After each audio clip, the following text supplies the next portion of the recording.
Whether it is a missed project deadline, a bug in your product, a missed attachment, a security breach, or a scheduling mishap, communicating about mistake is certainly not easy.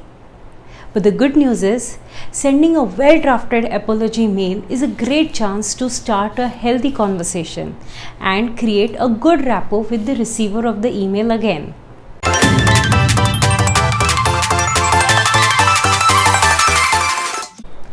There are two prerequisites of an apology mail.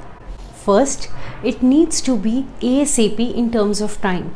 That is, send the mail as soon as possible. The earlier you send, the better the chances of mending the things right. But remember one important thing. If you have a chance for a face-to-face communication or a call, please prefer that before you send an apology mail. Second, the structure of the email should follow the ASAP flow. That is, acknowledge the situation and take responsibility, say sorry, action the next step forward, and a promise that it will never happen again. For example, this is a very well drafted apology mail, and I am going to explain you why. The mool mantra behind writing an apology mail is keep it simple. Your tone, your choice of word, the situation that you explain, everything. Just remember, please do not beat around the bush. In this mail, Jay is apologizing for the delay in solving the technical issues. As the flow of the apology mail goes, Jay has first acknowledged the situation and taken the responsibility by stating, "We are responsible for these unsolved technical issues."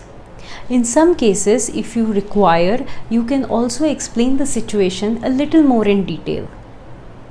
Then he empathized with the client and acknowledged the damage done by stating, "This delay would have had significant effect on your business plans." By doing this, the client gets to know that Jay has understood the impact of the mistake on his or her business. Jay has also added a regret statement. You can also ask for forgiveness if need be. But remember, being so sorry weakens what you have to say, and it also puts you in a bad light. But just being sorry doesn't really help the client, and hence Jay has ensured to make the client aware of the next steps he is taking to make the things right on a priority. And he has done this in this following way.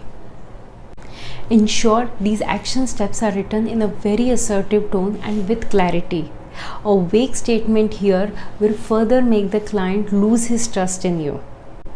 Jay has further tried to gain back the trust of the client by promising him that this will never happen again. But remember one thing, if you promise this, please go out of your way to ensure that this never happens again. Also, please note that once you send an apology mail, do not forget to follow up with the client or the receiver of the mail. Now, here are two very important tips you should keep in your mind while drafting an apology mail. First, flip the situation from being fault-based to gratitude-based by just adding a small thank you statement in an apology mail. For example, if you have ever spoken to a customer care executive, you would have realized that they always say thanks for being on hold and not sorry for keeping you on hold, because sorry always aggregates the situation and thanks calms it down. Secondly, it's always a good idea to write the word apologies in the subject line of the mail. This way, the reader is in good mood to understand your point of view and would be more receptive towards your apologies, just the way it is written in this mail. I hope this video was very helpful to you in creating the structure of an apology mail. In my next video, I am going to share you various phrases that you can use in this mail.